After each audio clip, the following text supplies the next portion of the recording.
Good morning sir. Sir मेरा नाम शोभित गौतम है।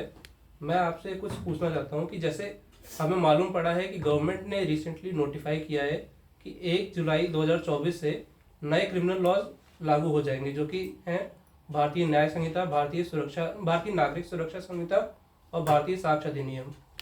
सर आने वाले कंपटीशन का जिनका हम प्रिपेयर कर रहे हैं, जैसे कि एपीओ, एचजेएस और पीसीएस, सर उसमें नए लॉज और पुराने लॉज का क्या रहेगा कि नए लॉज से ही क्वेश्चंस पूछे जाएंगे या फिर पुराने लॉज से भी पूछे जा सकते हैं? और सर जैसे कि हम लोग 2 साल से प्रिपरेशन कर रहे थे पुराने लॉज की, उसकी तो तैयारी हम लोग की हो गई है, लेकिन नए लॉज को हम लोग कैसे पढ़ें और उस बारे में कुछ आप अपना मार्गदर्शन दीजिए। देखो बेटा, आपके क्वेश्चन में दम है, क्योंकि अब तक आपको चाहे हम पढ़ा रहे हैं या हिंदुस्तान भर में जो भी बच्चे तैयारी कर रहे हैं, वो आईपीसी तैयार कर रहे थे, सीआरपीसी तैयार कर रहे थे और इंडियन एविडेंस एक्ट तैयार कर रहे थे।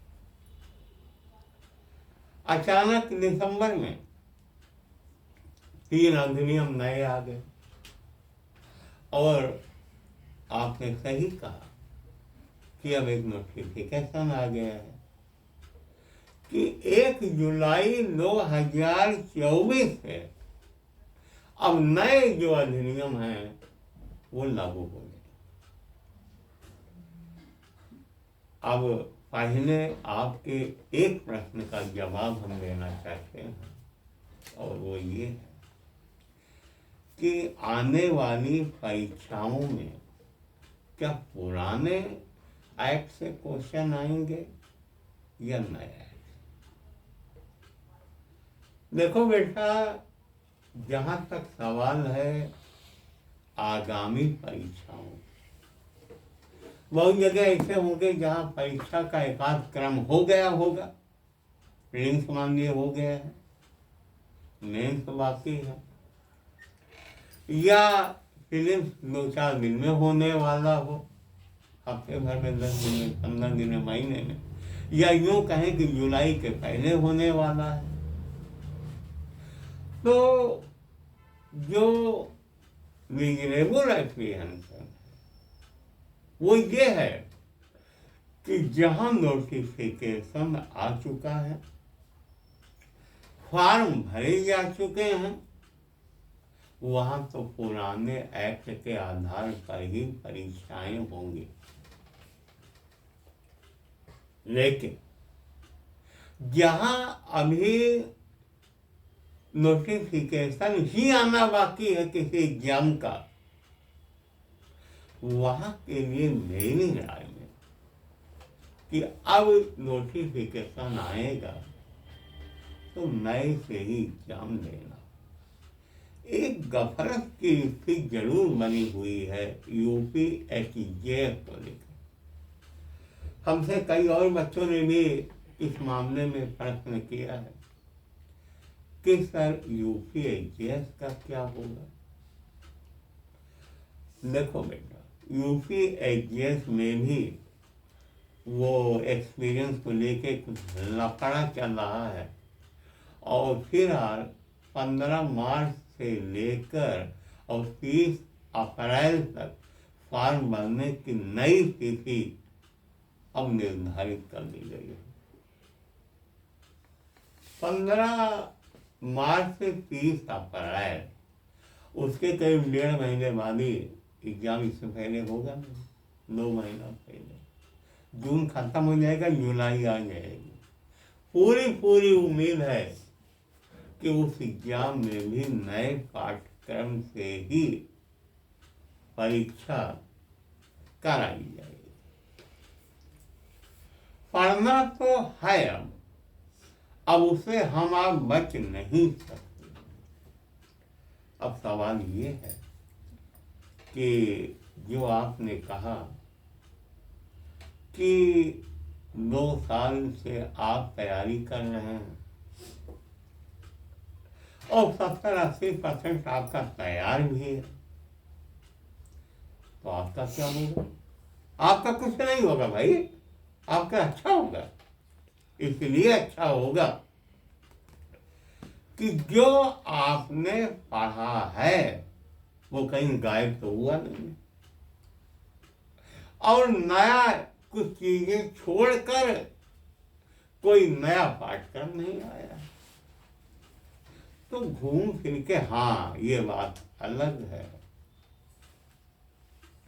कि वो जो पहले जिन सेक्शन में वो चीज थी, अब नए में उन सेक्शन में नहीं।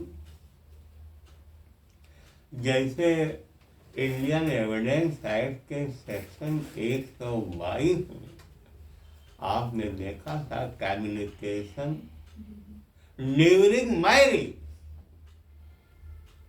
और उसमें आपने पढ़ा था कि वैवाहिक जीवन के दौरान ड्यूरिंग मैरिज लाइफ अगर हस्बैंड कुछ कहता है वाइफ से और वाइफ कुछ कहती है हस्बैंड से, तो अब उनमें से कोई एक उसको डिस्क्लोज करना चाहता है, तो 122 कह रहा है वो प्रिविलेज कम्युनिकेशन है।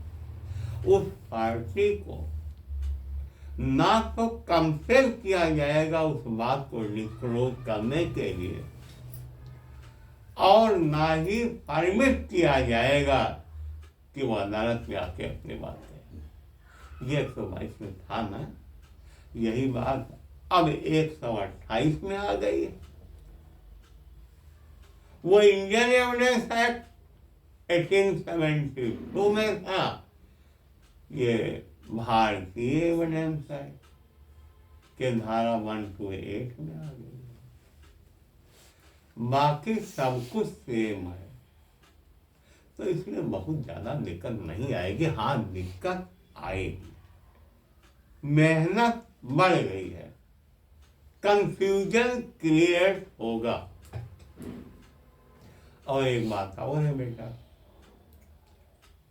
आप पुराने एक्ट को छोड़ नहीं सकते हो नए एक्ट में, क्योंकि कोई ऐसा एग्जामिनर मिल गया महीन मुंशी टाइप का, जैसे कोई देखिए अगर हम ही को पेपर में मौका दे दिया जाए प्रीलिम्स में, तो हम कम से कम एपीओ यूपी के एग्जाम में, क्योंकि वहाँ 35 सवाल आने हैं ना के 100 में से कम 2 क्वेश्चन ऐसा जरूर करने जिसमें लिखने कि इनको बताओ कौन कहाँ सुमेलित करो। फॉर एग्जाम्पल एविडेंस एक्ट में भारतीय साक्ष्य अधिनियम धारा 128, और उधर लिख दें भारतीय इंडियन एविडेंस एक्ट धारा 120, 121, 122, 123 सुमेलित। सही क्या है? तो अगर आपको इल्म है कि वो 122 में था, अब 128 में है, तो आप हर 122 को निशान लगा देंगे। अब अगर डाउट होगा तो आप नहीं लगा पाएंगे। तो मैं जरूर एडवाइस करूंगा कि पुरानी धाराओं को भी याद रखें। सर, इसी बीच मेरा एक आपसे प्रश्न था कि सर उन पुराने केस लॉस का क्या होगा, क्योंकि सर जैसा भारतीय साक्ष्य अधिनियम जो उसकी धारा 122 में इसके पहले वाली वीडियो में आपने बताया था राम भरोसे का केस, क्योंकि सर उसके जजमेंट में तो पुरानी धाराओं का ही जिक्र होगा, तो हम अब जब लिखेंगे तो नई धाराओं का जिक्र करेंगे या पुरानी धाराओं का जिक्र करेंगे, इसमें बहुत बड़ा एक भ्रम है। तो कृपया आप बताएं कि केस लॉस को हम लोग कैसे लिखेंगे, क्या होगा उन केस लॉस का। क्वेश्चन तो अच्छा है और स्वाभाविक, क्योंकि ये बात सच है कि थोड़ा सा कंफ्यूजन है, लेकिन इसमें क्या दिक्कत, केस थोड़े हट जाएगा। अरे जो चीजें 122 में थी वो अब 128 में आ गई। जो 122 में था वो अब 128 में आ गया। अब आप जब लिखेंगे तो लिखेंगे आप भारतीय privilege communication with in married life, भारतीय साक्ष्य अधिनियम 2023 के धारा 128 में दिया गया है, जो निम्नवत है। आप फिर नीचे लिखेंगे, यदि वैवाहिक जीवन के दौरान पति ने कोई बात पत्नी को बताया है या पत्नी ने कोई बात पति को बताया है और इसके बाद में उनमें से कोई न्यायालय में आके उस बात को डिस्क्लोज करना चाहता है, तो ना तो उसे कंपेल किया जाएगा और ना उसे परमिट किया जाएगा डिस्क्लोज करने के लिए। और इसी मामले से राम भरोसे वाले केस जिसका तुम जिक्र कर रही हो, ये भी तुम लिख सकते हो कि क्या है उसका citation, AIR 1954 supreme court page number 704। सब कुछ वही रहेगा, लेकिन धारा ये वाली लिखेंगे ना, भले उसमें 122 लिखा हो, जजमेंट में लिखा है ना, जब 122 ट्रांसफर होके 128 में आ गई है, मान लिया कोई नई चीज आ गई है और उससे रिलेटेड केसला वहां है, तो ऐसा थोड़े आप केसला नहीं लिखेंगे, केसला तो लिखेंगे। और कोई नया केसला फायदा हो नहीं जाएगा, केसला तो वही। अब आप देखो, पाकला नारायण स्वामी बनाम king emperor, AIR 1939 privy council page number 47 है कि 67 है? 47। अब अगर नाइन डिक्लेरेशन पर है तो नाइन डिक्लेरेशन पर है, और नाइन डिक्लेरेशन में दो चीजें थे कि as to cause of his death या as to the circumstances which resulted him to death. वहां 32 के खंड 1 में था, या कोई दूसरी धारा आ जाएगी, लेकिन का फैसला बदल जाएगा। बागड़ा नारायण स्वामी कभी नहीं बदले। अगर वहां सेक्शन नंबर 33 एविडेंस एक्ट जो ये बता रहा था कि अगर न्यायालय के समय किसी साक्षी ने कोई गवाही दी है और गवाही अभी समाप्त नहीं हुई है और वो एक्सपायर हो जाता है, इसका एक नमूना ये कि चीफ हो गई है, एग्जामिनेशन चीफ, क्रॉस एग्जामिनेशन शुरू हुआ था, फिर कंटिन्यू हो गया, एक दो पेशी गवाह आया नहीं, एक पेशी वकील साहिबान की हड़ताल हो गई, अगली पेशी गवाह मर गए। अब क्या हो, सेक्शन 37 में प्रावधान था कि वो उतना पोर्शन रेलिवेंट माना जाएगा, वो यहाँ भी नई धारा में आ गया होगा, लेकिन एसेंस पर बदल जाएगा, वो नहीं बदलेगा, वो रहेगा। उसी तरह अगर सेक्शन नंबर 27 में था एविडेंस एक्ट के कि पुलिस कस्टडी में अगर कोई व्यक्ति है और वो कन्फेशन करता है, तो उसके उस कन्फेशनल स्टेटमेंट से उतना पोर्शन जितने से कोई रिकवरी होती है वो रेलिवेंट होगी। जिस पर स्टेट ऑफ उत्तर प्रदेश बनाम देवमन उपाध्याय का मुकदमा है, क्या साइटेशन है? यानी AIR 1960 supreme court page number 1125। वो केसला थोड़ी बदल जाएगा, ना वो थीम बदल जाएगी, वो रहेगी। तो इस तरीके से कोई ऐसी दिक्कत नहीं है, लेकिन हाँ मशक्कत बढ़ गई है, कंफ्यूजन की संभावनाएं बहुत बढ़ गई। जहाँ तक अभी ये हमारे रौनक सर ने बस पूछा था कि कैसे तैयार करें, नहीं, देखो बेटा चिंता न करो, तुम तो हमारे पास हो ना, हम खुद ही बताएंगे। अब वैसे भी सर्वसाधारण के लिए अगर आप लोगों का सहयोग मिला तो हम एक बार कुछ वीडियो में संक्षेप रूप में जो चैप्टर वाइज आए हैं इनको हम कर देंगे, साथ ये भी बताते रहेंगे ये पुराने में कहा था, कोई दिक्कत नहीं है।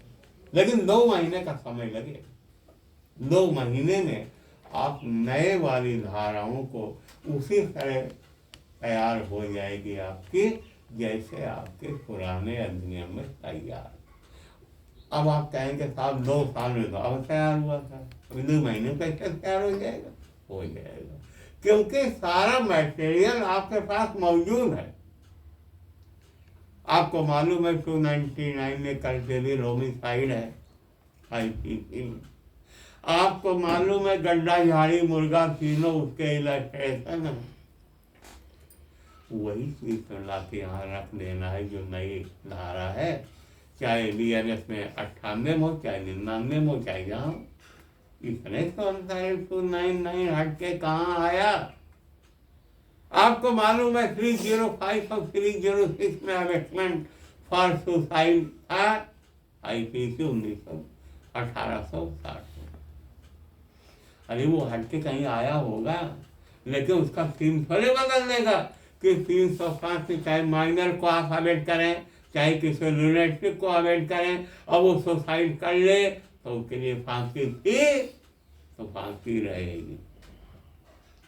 और 306 में था कि अगर अदर किसी आदमी को आप ऐसा करते हैं तो उसकी जो सजा 10 साल की वो रहेगी।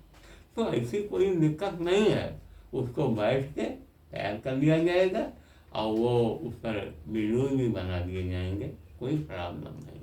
फिलहाल बहुत अच्छा लगा हमें, आप लोगों ने अपनी जो व्यथा थी वो हमसे शेयर किया, लेकिन ये व्यथा नहीं रहेगी, ये समाप्त हो जाएगी। मेहनत करो, उत्साह बहुत बड़ी चीज़ है जिंदगी में। बहुत बहुत धन्यवाद।